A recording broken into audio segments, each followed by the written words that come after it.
Hello and welcome back to another episode of Into the 99, where we've got 99 cards, cause Commander's number one. I've got both Sherman and Slothy with me. Sherman, how you doing today? It's cold again. We had a week of sun, plus like 18, all that jazz, and now it's snowing again. What the? Right? I'm so upset about it. Like, my wife loves the snow. Don't get me wrong. She loves it. I'm a warm-blooded creature. I looked outside and it was like rain snowing, and I was like, well, that's a problem for later. Yeah. That's someone else's problem for hours from now.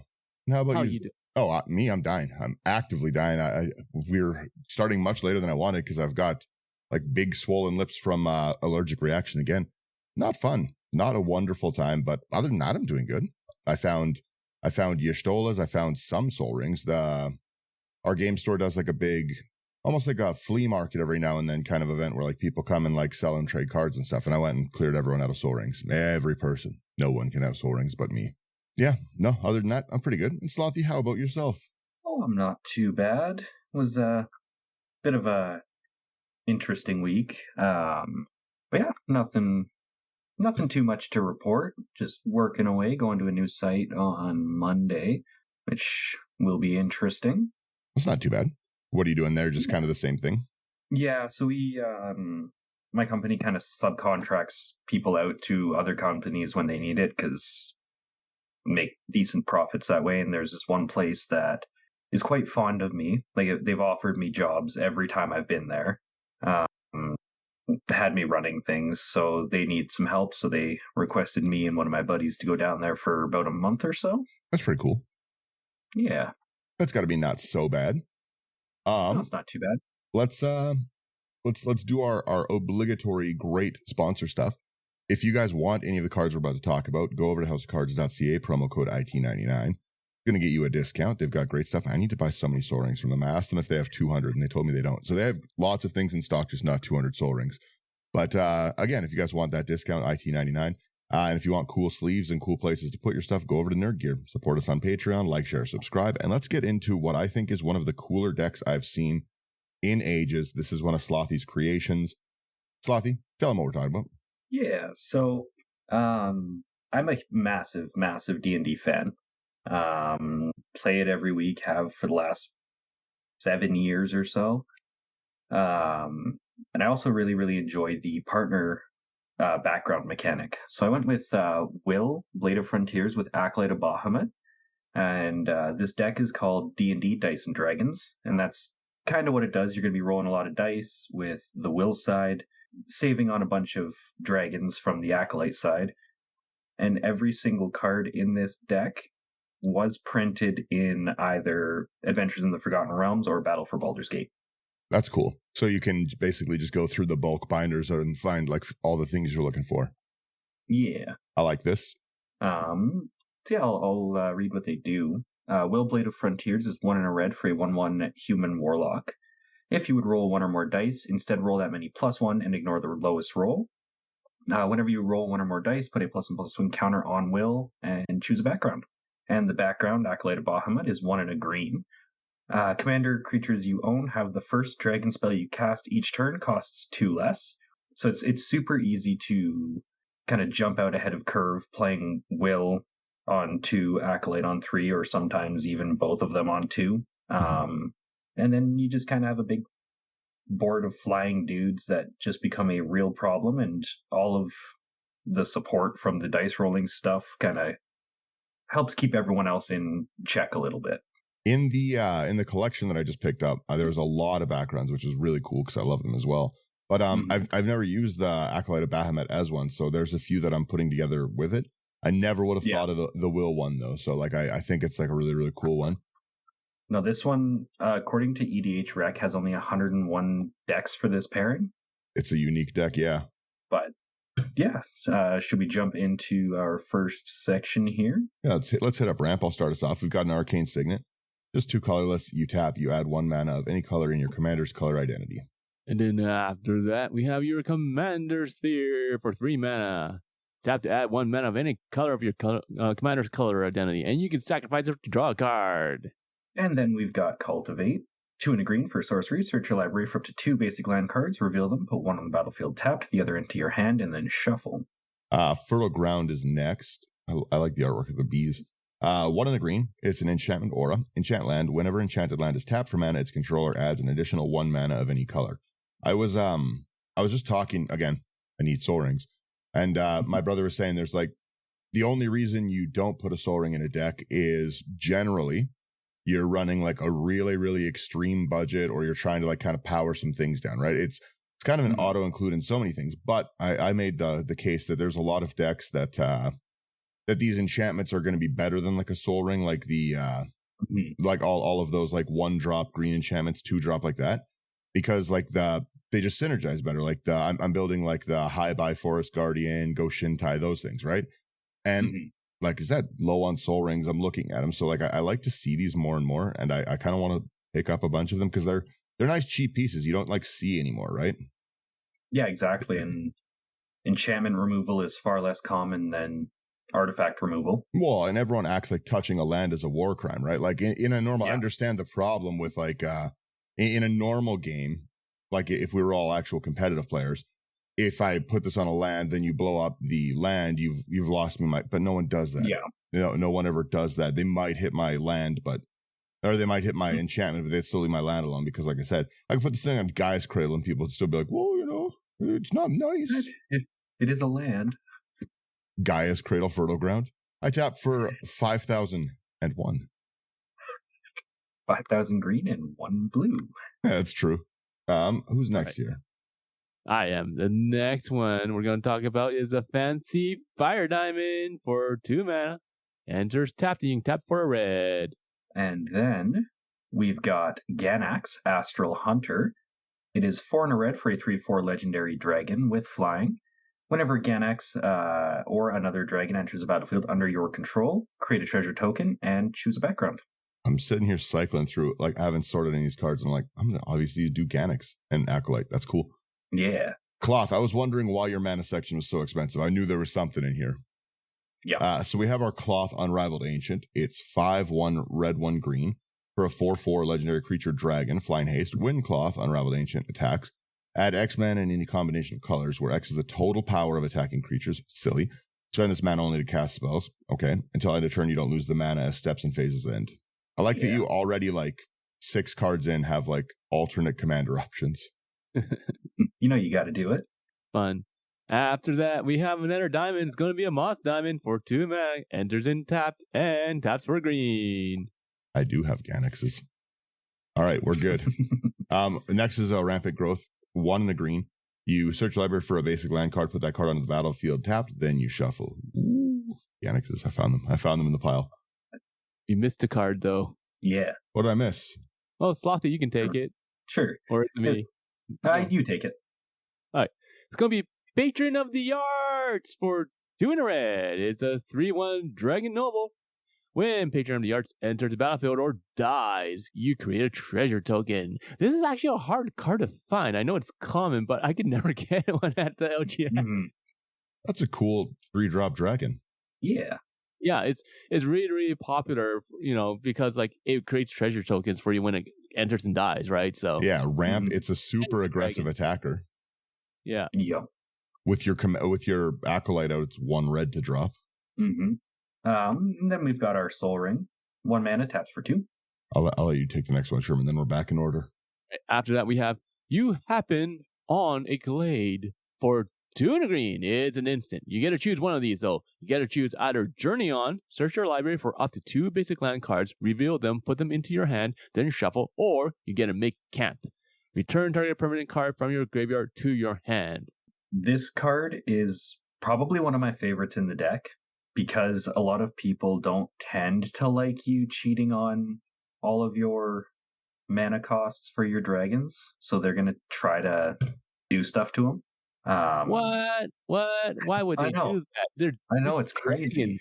Everybody loves dragons. Yeah, leave them alone. They're just a bunch of friendly guys. Just leave them alone. And then we've got the card draw section.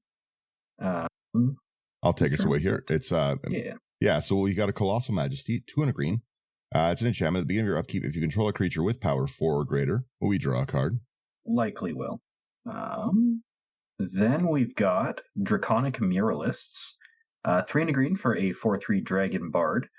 When it dies, you may search your library for a dragon card, reveal it, put it in your hand, and then shuffle. This is one of my favorite targets for You Happen on a Glade.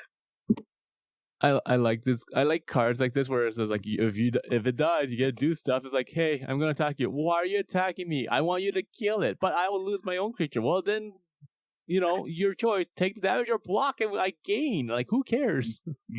Exactly. Yeah, wanting your creature to die is very aggressive. Yeah. After that, we have a Dragon's Horde for 3 mana. It's an artifact. When a dragon enters the battlefield under your control, put a gold counter on the Dragon Horde. You can tap it, remove a gold counter from it, and draw a card. It also taps for 1 mana of any color. That's pretty sick. Yeah. I already like the section a lot. We have Dragonborn Champion next. 2, 1 green, 1 red for a 5/3 Dragon Warrior. Again, it's very cool that your commander's already like making a lot of these. Like, that's a 5/3 trample at 2 mana. No one likes that. You're not wrong. Whenever a source you control deals 5 or more damage to a player, you draw a card, which is you're in Dragons. That $12 or 13 already? Sheesh. Yeah, this up until the recent Secret Lair, this was only printed in the D&D Precon for the first set. That's fair.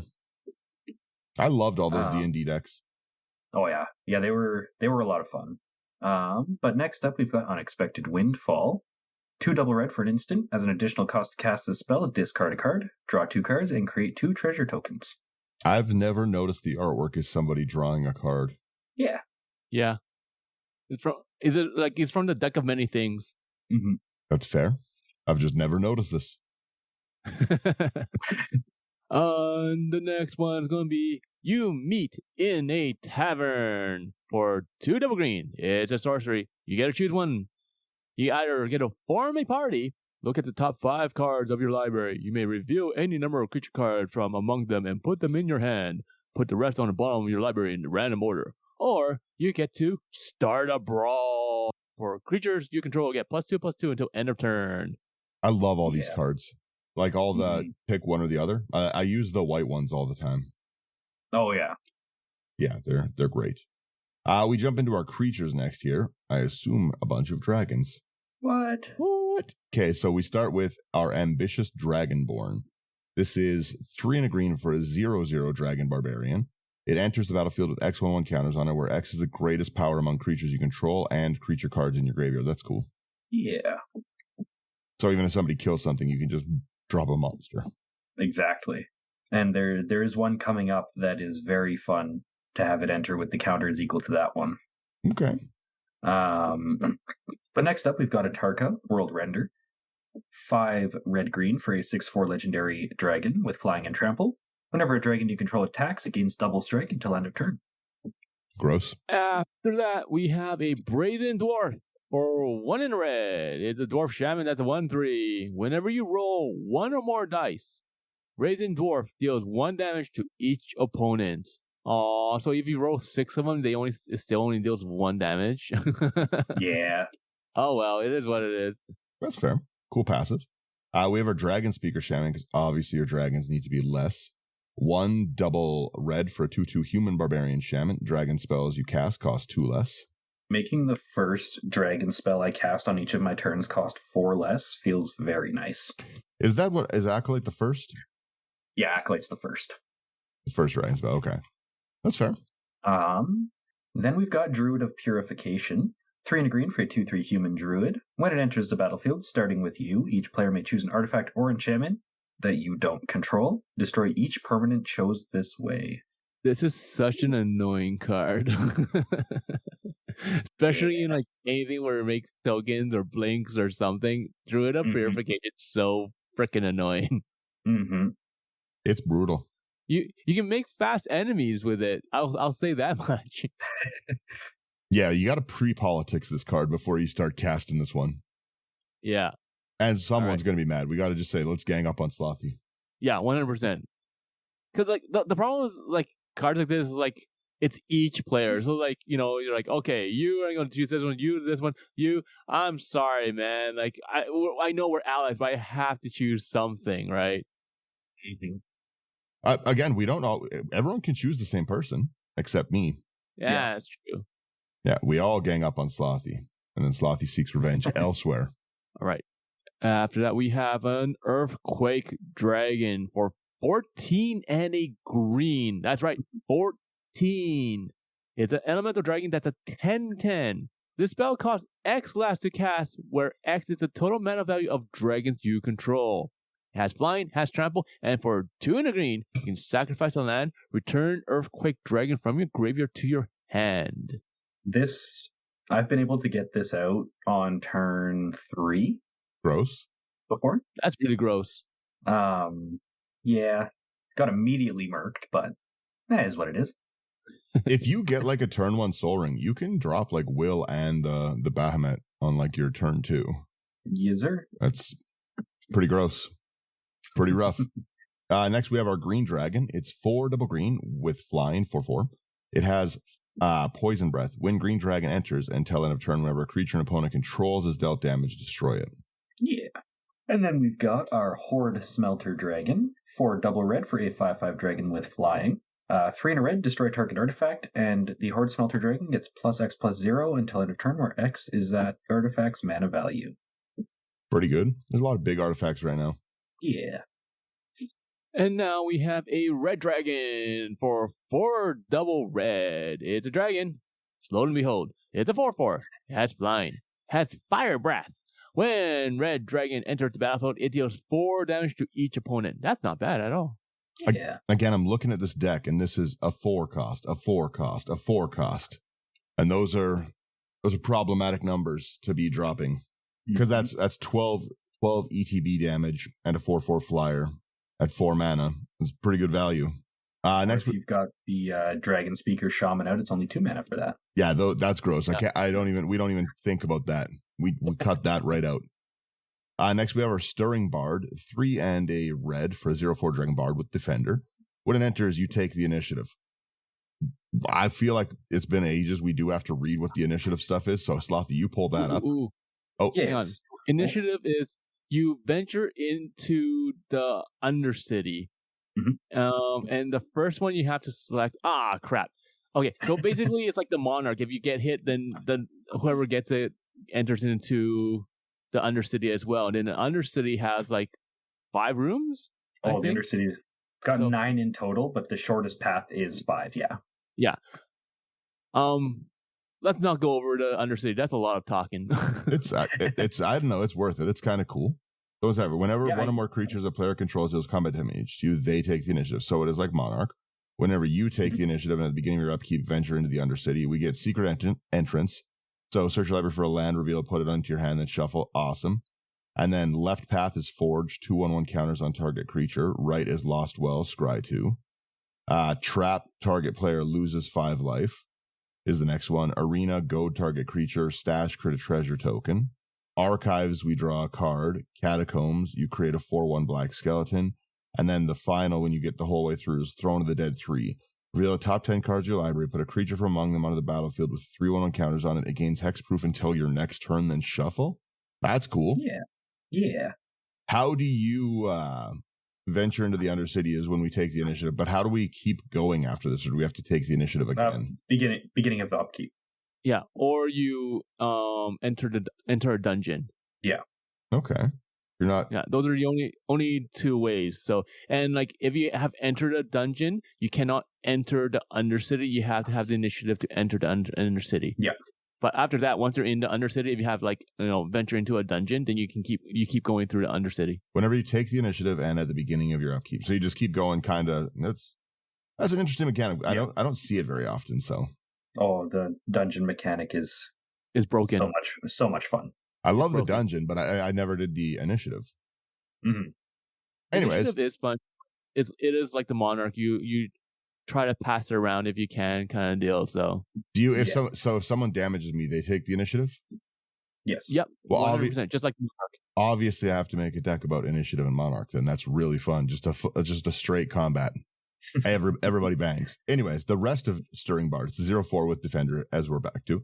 It has Mantle of Inspiration. Target creature. It's a tap. Target creature gains menace and haste. Gross. Yeah. Then we've got our Territorial Hellkite, 2 double red for a 6/5 dragon with flying and haste. 6/5 flying and haste for 2 red. That's what I'm seeing. At the beginning of combat on your turn, choose an opponent at random that Territorial Hellkite didn't attack during your last combat. It attacks that player this combat if able. If you can't choose an opponent this way, tap Territorial Hellkite. There's no extra combats in this, so that part's not really going to come up. Good. Good. Yeah, who needs it? But if you wanted to, you could toss a little bit of Karlach in here. No, you couldn't. Bad. And stay on theme. Bad.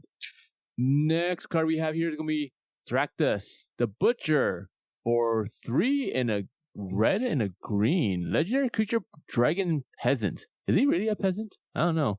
It's a 3/4. It has trample. Whenever the Butcher attacks, double the power of each dragon you control until end of turn. That's not good. This card makes Cloud go absolutely silly. Yeah, I bet it does. Next, we have our Thunderbreak Regent. 2 double. Again, I'm looking at all these costs. This is going to come down as a 2-drop. So 2 double red, a flying dragon. Whenever a dragon you control becomes the target of spell or ability an opponent controls, Thunderbreak Regent deals 3 damage to that player and is a 4/4. Yeah. And then we've got Vengeful Ancestor. 2 double red for a 3/4 spirit dragon with flying. Whenever Vengeful Ancestor enters the battlefield or attacks, goad target creature.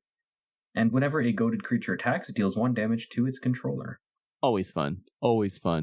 After that, we have a Wandering Troubadour. Yeah, there we go. 3 and a green. It's a Dragon Bard at the 4/2. At the beginning of your end step, if you had a land enter the battlefield under your control this turn, venture into a dungeon. That's pretty cool. Yeah. If we have the initiative, we just move forward in a room. Is that right? Yes. Okay. Yeah, you can only be in one dungeon at a time. A dungeon of the mind, perhaps. Our last one in our creature section here is this Wrathful Red Dragon, which is a gross card to put in this deck. It is 3 double red for a 5/5 dragon. Whenever a dragon you control is dealt damage, it deals that much damage to any target that isn't a dragon. Go ahead and block. Blasphemous Act me, please. I actually had that happen. That's when everyone wants to go home for the night. I cast Blasphemous Act, and I will see you all later. Moving on here, we've got the other half of the deck, which hasn't really been touched on too much yet, but it's also dice rolling. This is where a lot of the fun kind of comes with the randomness of it. I feel like the fun is the 2-drop dragons that you're smashing people with. Well, let me rephrase. This is more fun for everybody. That's fair. I do like to roll dice, but I do also like to whack people with dragons real hard. Yeah, first up here we've got our Bag of Tricks. 1 and a green for an artifact. You can pay 4 and a green and tap to roll a d8. Reveal cards from the top of your library until you reveal a creature card with mana value equal to the result. Put that card onto the battlefield and the rest in the bottom of your library in a random order. And keep in mind with all of these cards, we do get to roll 2 of them, minimum. Oh yeah, I forgot about that. Mm-hmm. I did forget about the other half of the deck. Okay. We have a Berserker's Frenzy for 2 and a red. It's an instant. Cast this spell only before combat or during combat before blockers are declared. Get a roll 2 d20s and ignore the lower roll. 1 through 14, choose any number of creatures. They block this turn if able. Or, if you roll a 15 to 20, you choose which creatures block this turn and how those creatures block. I like it. Yeah. And you get 3 rolls? Yep. Gross. Minimum. Gross. Next we have a chaos. Is Crack's other thumb? Is that the dice rolling? Yes. I'd let you run it. I'd let it in the deck. It doesn't fit the theme. It wasn't printed in D&D. I'd still let it. I'd let it happen. Use your imagination. That's what D&D is about, isn't it? Next we have Chaos Channeler. 2 double red for a human shaman 4/3 with Wild Magic Surge. Whenever Chaos Channeler attacks, we roll a d20. 1 to 9, exile the top card of your library. You may play it. 10 to 19, exile the top 2 cards of your library. You may play them this turn. And 20, exile the top 3 cards of your library. You may play them this turn. Thick. Yeah. And then we've got Chaos Dragon. 1 double red for a 4/4 dragon with flying and haste. It attacks each combat if able. At the beginning of combat on my turn, each player rolls a d20. If one or more opponents had the highest roll, Chaos Dragon can't attack those players or planeswalkers they control this combat. Wow, it's only a 3 drop? Or, 3 cost? Man, that's so sick. Yeah, this one's very, very aggressively costed for what it is. Okay, we have a Clay Golem after that for 4 mana. It's a 4/4. For 6 mana, roll a d8. Monstrosity for X, where X is the result. It has Berserk. When the Clay Golem becomes monstrous, destroy target permanents. Not bad for 6 mana for the monstrous part. Yeah. And you get 2 chances to get as high as possible. To make this a 12/12. That also is removal. Yeah. All right. I was unfamiliar with your game. Next here we have Delina Wild Mage. 3 in a red. It's a legendary creature, Elf Shaman, 3/2. When Delina Wild Mage attacks, you choose target creature you control, then roll a d20. 1 to 14. You create a tapped and attacking token that's a copy of that creature, except it's not legendary, and it has exile this creature at the end of combat.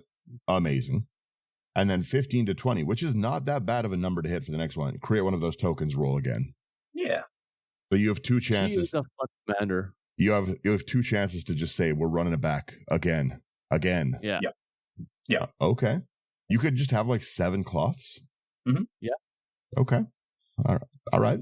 7 cloths, and because it's different instances, put a whole bunch of +1/+1 counters on your commander. Yeah. Pretty gross. There you go. Next. Oh, sorry. Oh, yeah, it's not my turn. Never mind. Go ahead. Next up, we've got Druid of the Emerald Grove. 3 in a green for a 2/2 dwarf druid. When it enters the battlefield, search your library for up to 2 basic land cards and reveal them, then roll a d20. 1 to 9, put those cards into your hand and then shuffle. 10 to 19, put one of those cards on the battlefield tapped and the other into your hand and then shuffle. And on a nat 20, you put those cards onto the battlefield tapped and then shuffle. All right. That's fun. Yeah. What's this one? I don't remember this one. Goblin Morning Star for 1 in a red is an artifact that's the equipment. Equipped creature gets +1/+0 and has trample and has an equip cost of 1 in a red.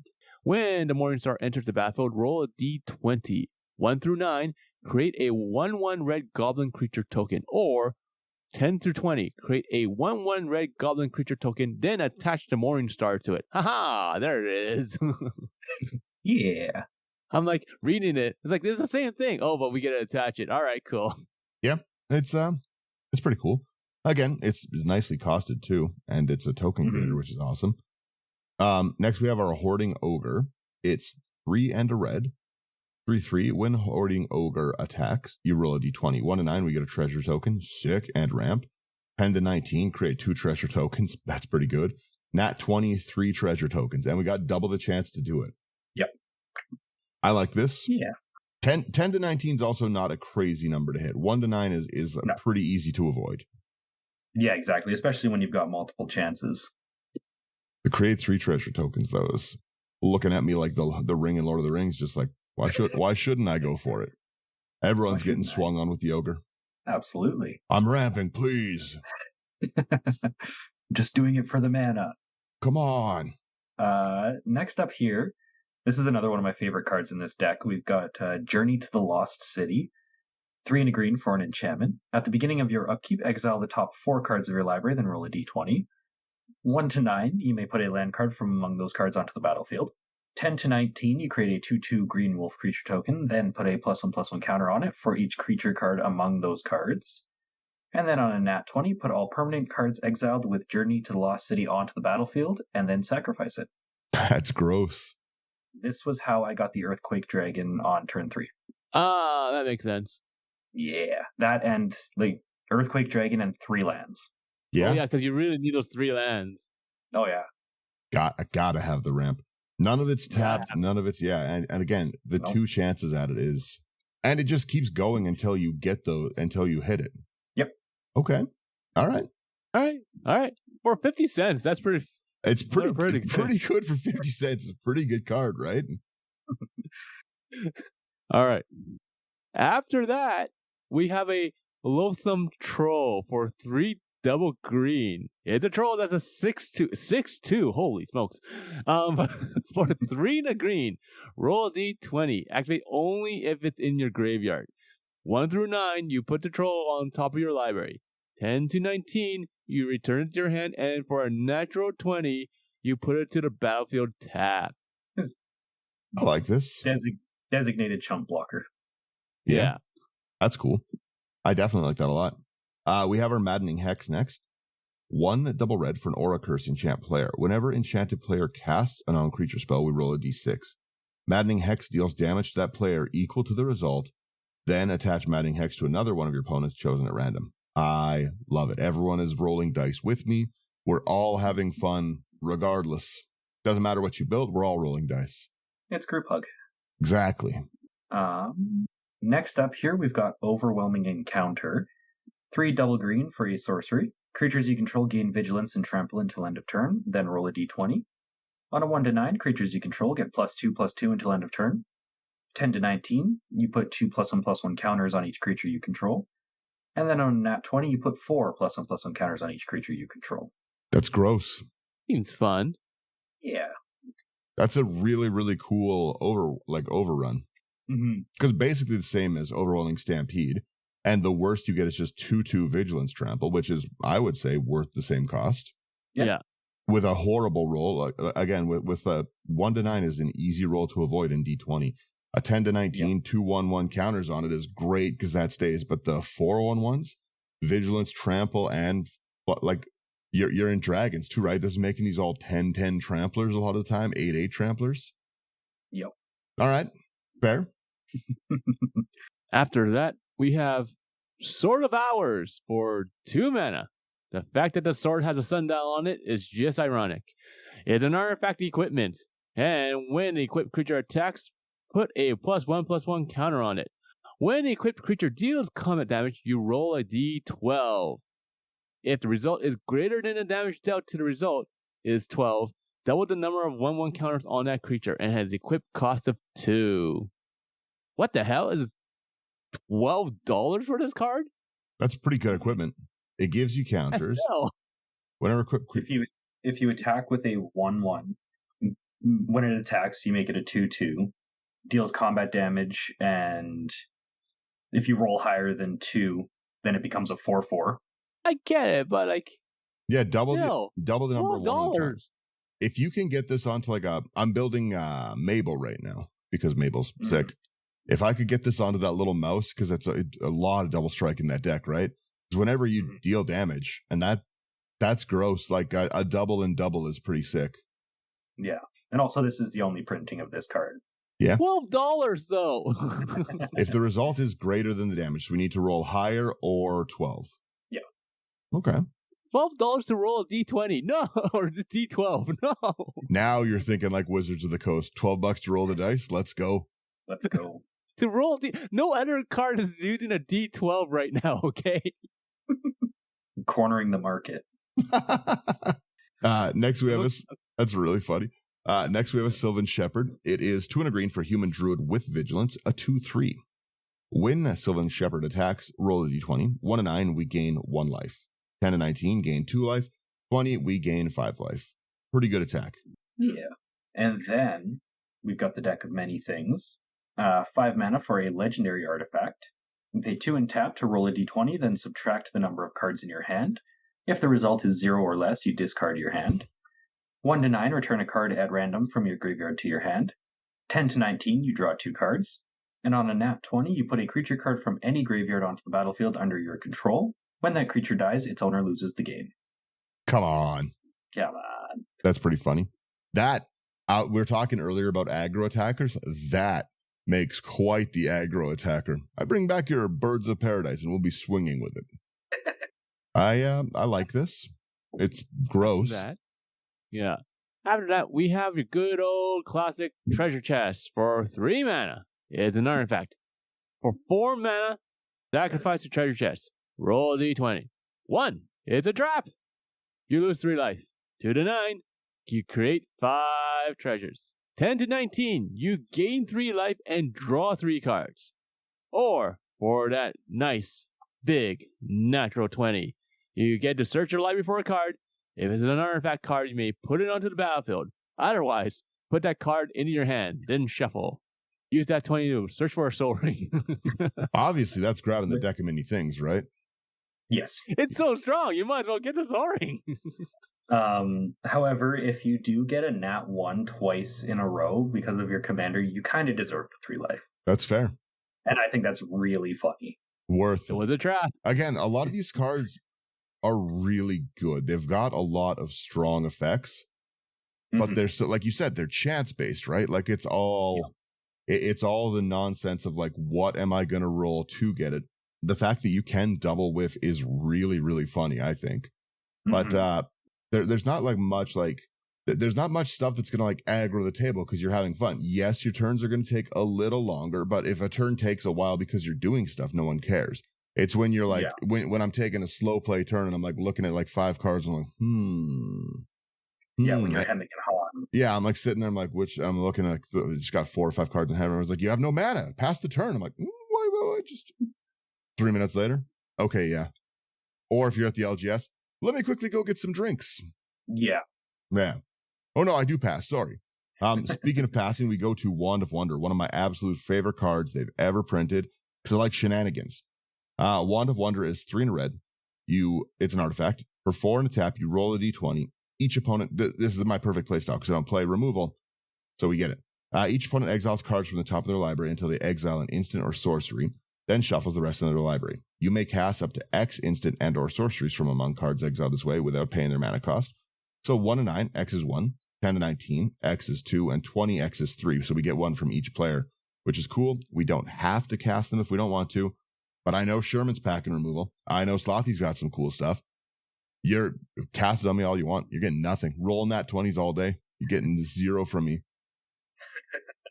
I love Wand of Wonder, and it's cool art. Yeah. Next up, we've got Wild Endeavor. 4 double green for a sorcery. You roll 2d4 and choose 1 result. Create a number of 3/3 green beast creature tokens equal to that result. Then search your library for a number of basic land cards equal to the other result. Put them on the battlefield tapped, and then shuffle. That's a fun one. So with your commander, you get to roll 3, is that right? Or 4? 3. Oh, 3. Because you roll 1 other time, right? Yeah. You have 3 chances to get 4 beasts, like 12 power and 4 lands for 6. That's heinous. That's criminal. Barely criminal. Barely. All right. The next one. Hey, it's our commander reversal. Will's reversal for 2 in a red is an instant. Choose target spell or ability with 1 or more targets. Roll a d20 and add the greatest power among creatures you control. 1 through 14, you may choose new targets for that spell or ability. Nice. 15 plus. You may choose new targets for that spell or ability. Then copy it. You may choose new targets for that copy. Yeah. Yuck. Fun. I love it. I go to Path to Exile something of yours. You end up getting 2 of mine. Hey, 2 mana rocks. Yay. That's what you get for screwing around. 2 and you pause the game to say, let me roll for it. Let me see what you get. You get nothing. Let me see what the dice say. Next we have a section because Slothy's a monster called Extra Dragons. Yeah. Because the deck's gotta have extra dragons. Of course it does. So we start with another background, our Dragon Cultist, 4 in a red, legendary enchantment background. They need to make more backgrounds. Backgrounds are one of my favorite things. They're great. Commander creatures you own have, at the beginning of your end step, if a source you control dealt 5 or more damage this turn, you create a 4/4 red dragon creature token with flying. So if I attack with 1 or 2 creatures and they're not blocked, more dragons. Yeah, you just got to get one dragon through, basically. Yeah. Okay. Next up, we've got the Dragon Master Outcast. Single red for a 1/1 human shaman. At the beginning of your upkeep, if you control 6 or more lands, create a 5/5 red dragon creature token with flying. Always a problem. Always a problem. It's a great 1-drop. Yeah. They say bolt the bird. No, bolt the Dragon Master Outcast. It's always a problem. After that, we have a Minion of the Mighty for a single red. Another 1-drop here. It's a Kobold. That's a 0/1, and it has Menace. Has Hack Tactics. Whenever a minion of the mighty attacks, if you attacked with a creature with total power 6 or greater this combat, you may put a dragon creature card from your hand onto the battlefield tapped and attacking. That's funny. So this guy and 1 or 2 dragons, and I get another dragon. I was going to say dump in There an you go. Earthquake Dragon with your 0-1 Kobold. Mm-hmm. Now you're seeing it. I got to say, I know we're still in the middle of the deck. I'm loving this deck. It's so good. We have our Skyline Despot next. 5 double red for a dragon. 5/5. When it enters, you become the monarch. Monarch and initiative were good. Beginning of your upkeep, if you're the monarch, you create a 5/5 red dragon with fly. That's really funny. Hilarious. And flyers are so easy to get that back. You're gonna be the monarch at your upkeep. Mm-hmm. And then we've got another commander option here. We've got Rondis, Rage of Ancients. 3 red-green for a 5/4 legendary dragon barbarian with Enrage. Whenever Rondis is dealt damage, you may create a 5/4 red and green dragon spirit creature token with when this creature is dealt damage, sacrifice it. Deals damage. Deals damage, yes, sorry. And then whenever you roll 1 or more dice, you may have Rondis deal 1 damage to itself. You make 15 power of dragons with this before, like per turn. Yep. Okay. All right. Rondis as a commander is really fun as well. Mm-hmm. It's so much fun. Rondis is You can very make fun. a great budget deck out of him. It's so strong. Mm-hmm. Yeah, you take the enchantment here. Yeah, we have 1 enchantment here, or at least under this category. 1 enchantment here. We have a barbarian class for a single red. If you would roll 1 or more dice, instead of roll that many dice plus 1 and ignore the lowest roll. Just like our commander, pretty much. Now, for level 2, for 1 in a red, whenever you roll 1 or more dice, target creature you control gets +2/+0 and gains menace until end of turn. As well, for level 3, that's going to cost you a 2 in a red. Creatures you control have haste. I don't know how often you'll get that one, though. You have a lot of reduction. You've got the mana. In my experience with this, it's really not that difficult to get. Fair. But yeah, having minimum dice rolled be 3. Well, and again, too, right? You want to hit that level 2 really easy. Like, this is a great turn 1 drop. A turn 2, if you want to get it up and going, you don't have a lot. The fact that you just passively get 2-0 and menace for what your deck's already doing. But if you get board wiped and you're in the middle of resetting, just leveling this up to creatures you control have haste for something already on the battlefield is great. Because they can't counter that. Yeah. What are they going to do? Stifle it? Yeah, true. Will. I stifle it. I respond and do it again. This is a dragon deck and I have mana. I'd rather just wait to stifle someone's blinking commander. Hilarious. A hilarious thing to do. Or an end the turn. Also great. I'm building a lot of blink decks right now. These are hurtful words to my soul. Oh, somebody broke my heart, by the way, Sherman. I have to in the comments. Somebody let us know they like the show, love what we're doing. Wedding ring has to be cast to make a new copy. Oh. So we can't marry the table. We have to just wedding ring monogamy or find a way to put it back in hand. Oh, interesting. Okay. The card works that way if you can't read, and I can't, so. I can't read either. Yeah. It was fun, though. I would still play it that way. I'd let you play it that way. It's that's I do like when again, we're wrong on stuff all the time. So when people let me know, I do like it, but yeah, it made me so sad. I was like, come on, but Abuelo. It's such a fun concept though. Like I marry you 3 times, I marry you 4 times. Yeah, you get it. We'll jump on to our instance here. We have the Beast Within. It is 2 and a green. You destroy target permanent. Its controller creates a 3/3 green beast. Not a problem when you're playing dragons.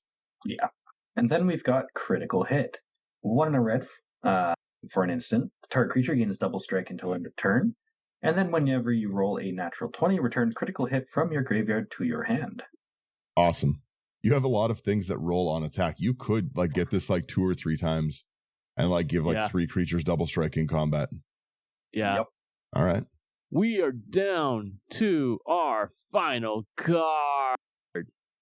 It's going to be you find a cursed idol for 1 in the green. It's a sorcery. Choose 1. Smash it. Destroy target artifact. I would totally do that in real life. You can either do that, or you can lift the curse, destroy target enchantment. Nah. Or you could steal its eyes, create a treasure token, and venture into the dungeon. Hey, you know what? I might do that instead. Every time. What's happening? Mm-hmm. Huh. I gotta say, I love this deck. Heck yeah. Oh, and you also have the Temple of the Dragon Queen land. Yeah, there's a couple of fun lands in here. We got the Temple of the Dragon Queen. Underdark Rift is cool too. Yeah. It's a land. You tap for a colorless, 5 and a tap, exile it, roll a d10, put target artifact, creature, or planeswalker into its owner's library just beneath the top X cards of the library, or X the result. Activate only as a sorcery. I like that. And speaking of that, I miss tucking commanders. I think we should bring that back. I thought it was fun because back when commanders could get tucked, I actually played protection. Now I can just, I'm rewarded with being able to just ramp everything out, right? But like back when things could get shoved into my deck, then we had some lightning greaves. We had some hexproof in there. We weren't so willy-nilly. Mm-hmm. Bring it back. Yeah, that's a very cool deck. I love every part of it. Sweet. What is its budget? $173, not horrible. No. Especially when 30 of the dollars is Cloth, or 21. Yeah. Yeah, Cloth is an expensive one. Delina, Sword of Hours, and Deck of Many Things. So again, some easier replacements in it, right? You can just put in a few more dragons, put in a Lathless. I think they're 75 cents right now. But like I said, this is a very cool deck. Like it's just as soon as because you showed me it a week ago, you're like, I want to do this deck, I want to talk about it, I love it. And I was like, well, let's see what we got. Mm-hmm. Every part of this is fun. It's an uncommon style commander. Like it's not actually uncommon, but like people don't play this pairing, right? I don't actually think I've seen anyone play a Wyll deck in general. Right? Oh, yeah. Right. So like Wyll is just not one you see very often because dice rolling is still kind of hated on, but I want them to do more. Obviously they're going to do more like Forgotten Realms stuff because it's just such an easy win for them. Yeah, they already own the IP, so might as well. Yeah. I was going to say it's not really like a Universe Beyond, but it's kind of like Universe Beyond, but it's one I've never heard anyone complain about. I think like unanimously people like it. People didn't like that there wasn't like all of the value in the cards was in the like dragons. Yeah. But like that being said, people loved the set. People like I still build with this stuff all the time. Oh, 100%. It's one of my, two of my favorite sets to build. It's a very even if like I said, even if like the high value of like cards is in there, like you're not going to find like $70 cards generally unless you're hitting these dragons and foils, right? But that being said, you're going to find a lot of fun stuff. And what a nonsense idea. The dragon reduction, the silly dice rolling. Because that's the thing, the silly dice rolling is enough. I'm a simple-minded man. Silly dice rolling's enough to make me forget about all the dragons. It's enough to make me be like, let's see where he's going with this. Let the kid play. Let him roll. Right? Like it's enough to get me to leave you alone at least. And it does look like it'd be fun. You do have a huge amount of threats. And normally dragons are such a high cost that you can't really dedicate anything but dragons in a deck, right? Like you generally have to just be like, okay, well, we're casting dragons and everything is about ramping or cheating dragons out. Whereas dragons are kind of like it's a 2-drop and then I'm rolling dice. Yeah. Yeah, exactly. These sets had so many really cool like utility dragons. Like the Stirring Bard and what was that? And things like that. What was the red one? The one that makes treasures? Or? Yeah, the Patron of the Arts. Like, what a cool aggro attacker. Again, a treasure ETB and a treasure on dice is so good. Yeah. And like it pushes you towards the more expensive lizards. Yeah. Well, again, right? Like just the fact that no one's going to just repeatedly take 3 damage. I'm swinging it at the same person until they block it. Like you do what you want to do, but it's coming at you till it dies. Mm-hmm. Yeah. See, what I like to do with these, like Patron of the Arts, and Deck of Many Things, with those, I'll just hold them up as blockers. You want to attack me? Okay, I'll make a treasure. Or you want to attack me? Okay, you'll lose the game. Nah, it's gotta all be aggression. If you'd like to more than double the cost of the deck, there are a few cards I've got in the sideboard here. Oh, I didn't even see it. The one card alone. Yeah. Yeah, we've got these are some more of the flashier dragons like we were just mentioning from this set. First up, there's the Ancient Bronze Dragon, 5 double green, 7/7 Elder Dragon with flying. When it deals combat damage to a player, roll a d20. If you do, or when you do, put X +1/+1 counters on each of up to 2 target creatures where X is the result. I did order the D&D Secret Lair, which had this one, so it is going to get slotted in when it gets here. That's sick. Going to cut a land. There you go. I was going to say, what are you going to take up for it? Oh, yeah, I guess. Next, we have the Ancient Copper Dragon, which is all of these are cool, but it's the red one. 4 double red. It is an Elder Dragon, 6/5. When it deals combat damage to a player, roll a d20. You create a number of treasure tokens equal to the result. That is pretty good. For $120, it better be good. Yeah. They have it on. They have one copy left near mint. This version on in House of Cards right now for like $140. I'm like, oh. Yeah. The next one though is gonna be Old Gnawbones for 5 double green. It's a legendary creature dragon that's flying. That's 7/7. Whenever a creature you control deals combat damage to a player, you create that many treasure tokens. That's a nice $60 card. So a budget version of the Ancient Copper Dragon. Yeah. I like that $60 is its budget increase. Yeah, a budget decrease. And then there's Orb of Dragonkind, 1 red for an artifact. You can pay 1 and tap it to add 2 mana of any combination of colors and spend it only to cast dragon spells or activate abilities of dragons. And then for a red and a tap, you can sacrifice it to look at the top 7 cards of your library, reveal a dragon from among them, put it into your hand, and the rest of the bottom in a random order. Yeah, this is sick. This whole deck, like I said, top to bottom is awesome. Thank you. It's one that I've been reaching for more and more whenever my home play group plays, and I've just been having an absolute blast with it. Yeah, it's like, again, the more consistent deck is, the more competitive it is generally, I find. So the fact that you're playing on just nonsense mode is awesome. Yeah. We'll let the dice decide if this deck is going to be scarier. Yeah, there you go. Is the deck good? Possibly. Maybe. We'll find it. Could. Depends on the day. Do you believe it? Do you believe in Lady Luck? Luck, why do you hate me? Yeah. Any thoughts from you, Sherman? Or are we packing her up? I think we're good. It's a fun deck. Like just rolling dice in general. Seriously though, that stupid sort of hours, like $12 to roll a D12. Like, yeah, but if that's what the deck's for, if the deck's for rolling D12s, then I'm gonna roll the D12s. Hey, you pay $1 per side of the die. There you go. That's pretty funny. I do like that. Yes, I will. I guess we let the outro roll.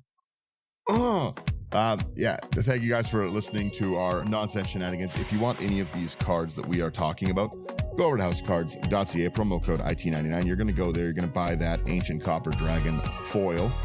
Again, that promo code IT99 is going to get you a discount. They've got fast shipping, great stock, and they're just wonderful people to deal with. Like, share, subscribe. It really, really helps us out with stuff. Come over and build decks with us on Patreon. Easiest way to directly chat with us and everything. So it's as little as $1. Come hang out. Directly supports us, and it's awesome. We have so many awesome patrons, and I really appreciate all of them. And if you want any cool sleeves or places to put these, go over to nerdgear.ca, promo code IT99 again, is going to get you another discount on your sleeves, on your playmat sanctuaries, all of these fun things. And with that, we let the people have the music. Thank you, guys.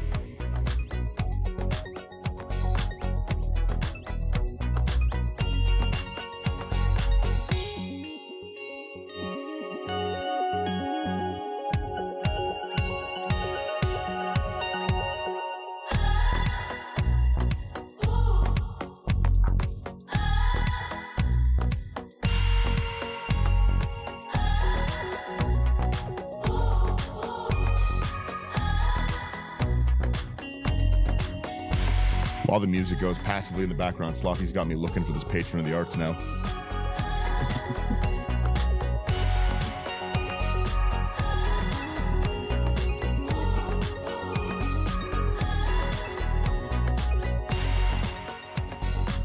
All right. Laters. See ya.